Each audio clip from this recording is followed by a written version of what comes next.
ஐயா இன்னைக்கு எங்க பார்த்தாலும் சுகர், அதுக்கு இன்சுலின் எடுக்கிறாங்க, மாத்திரை எடுக்கிறாங்க, சித்த ஆயுர்வேதால மருந்துகள் எடுக்கிறாங்க. இதெல்லாம் வரவேற்கத்தக்கது.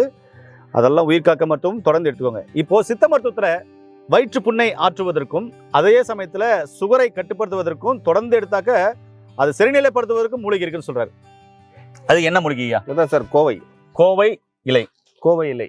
இந்த கோவை இலையா? கோவை இலை. சரி, இது எப்படி பயன்படுத்தணும் ஐயா? இதை பயன்படுத்தும் போது இப்போ வயிற்று புண்ணுக்கு சாமை அரிசின்னு ஒரு அரிசி இருக்கு, உங்களுக்கு தெரியும், குட்டை குட்டையா இருக்கும். அந்த சாமை அரிசி வாங்கி சாப்பாடு செய்யணும். போதிய தண்ணி வச்சு ஒரு உடக்கரிசி அழகரிசியை போட்டு இல்ல ஒரு 1/2 கிலோ 1 கிலோ போட்டு சாப்பாடு செய்யும் போது இந்த இலையை பறிச்சு ஒரு 10 இலை அதுக்குள்ள போடணும். போட்டு நல்லா வேக வச்சு அதையே உணவா வந்து அல்சர் உள்ளவங்க ஒரு மாசம் எடுக்கலாம். ஏதாவது ஒரு வேளை, ஒரு நாளைக்கு ஒரு வேளை எடுத்தா போதும். புண்ணு வந்து குயிக்கா ஆறிடும். இதுல இருக்கிற கசப்பு தன்மை அவங்களுக்கு வந்து அயன் சத்து. இது இந்த கோவையில சார கசங்கெல்லாம் கருப்பாயிடும் கை. இப்ப ஸ்கூல்ல வந்து பலகையில வந்து போர்டு அப்போ இந்த கோவையிலையும் கறியை நினைச்சு இது பூசுவாங்க. ஆமா, நாங்கெல்லாம் அப்படி பூசிருக்கோம் படிக்கும்போது. நாங்களும் பூசிருக்கோம். அதுதான் அடுத்த நாள் சாக் பீஸ் எழுதும் போது வெள்ளையா கருப்பா நல்லா சூப்பரா தெரியும். அப்படி வந்து இந்த கோவை இலையினுடைய மகிமை அந்த வயிறு புண்ணை ஆத்தம்.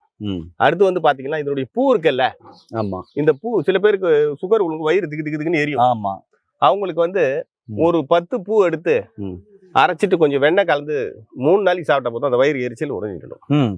அந்த பழம் இருக்குல்ல, கோவப்பழம், ஆமா, அதை தொடர்ந்து அவங்க ஒரு 2 பழம் இவர் நிறைய சாப்பிடுவாரு. ஒரு 4 பழம் சாப்பிடுவாங்க, இதயத்துக்கு நல்லது, உடம்பு ரத்தத்தை வந்து சீராக்கும். அடுத்து சுகர் கேட்டீங்கல்ல, சுகருக்கு வந்து இதனுடைய வேர் அடி வேர்ல கிழங்கு மாதிரி வரும். அதை எடுத்து கட் பண்ணி எடுத்து நல்லா பொடி பண்ணி காய வச்சு பவுடர் ஆகிட்டு அதை வந்து ஒரு 1/4 ஸ்பூன் பவுடர் தினம் சாப்பிட்டே வந்தாலே சுகர் கண்ட்ரோல்ல வரும். வேற எதுவும் கூட கலக்க தேவையில்லை. அந்த மாதிரி ஒரு சிறந்த மூலிகை தான் கோவை மூலிகை. கோவை மூலிகை, ஆமா. நண்பர்களே, இதை சாப்பிட்டு காமிங்கய்யா. நண்பர்களே, இந்த கோவை இலையோட ஓமம் போட்டு நல்லா கஷாயம் பண்ணி காலை மாலை 2 வேளையும் தொடர்ந்து நீங்க குடிச்சிட்டு வந்தீங்கன்னா இந்த யூரின்ல புரோட்டீன் லீக்கேஜ் ஆகுது, புரோட்டீன் லாஸ் ஆகுதுன்றாங்களே, அவங்களுக்கு அற்புதமான தீர்வை தரும். ஐயா நீங்க சாப்பிடுங்க ஐயா. அதே மாதிரி கீரை குழம்பு வச்சு எண்ணெய் ஊத்தாம சுட சாதத்துல போட்டு பிசைஞ்சு தொடர்ந்து சாப்பிட்டு வந்தீங்கன்னா 3 வேளையும் இந்த யூரின்ல ரத்தம் போகுதுன்றாங்களே, யூரின் கடுக்குதுன்றாங்களே, அதெல்லாம் உடனே நிற்கக்கூடிய ஒரு அற்புதமான மூலிகை தான் நீங்க இப்ப சாப்பிட்டுக்கிற கோவை இலை மூலிகை. ஐயா சொல்லுங்க ஐயா, என்ன டேஸ்ட்? நல்லா வச்சன்னு சல்லுன்னு இருக்கா? ஆமா, சல்லுன்னு சிறு காசு தான் இருக்கு. யாரும் எந்த டேஸ்ட் தெரியாது. லேசா உப்பு சல்லுன்னு இருக்கும். தண்ணி நிறைய இருக்கும். தண்ணி நிறைய, நீர் சத்து அதிகமா இருக்கும். இவ்வளவுதான். இந்த கோவையில இவ்வளவு மருத்துவ குணம் இருக்குங்க. ஆனா இப்ப சொன்னது எல்லாமே நாட்டு கோவத்தலையில தான்.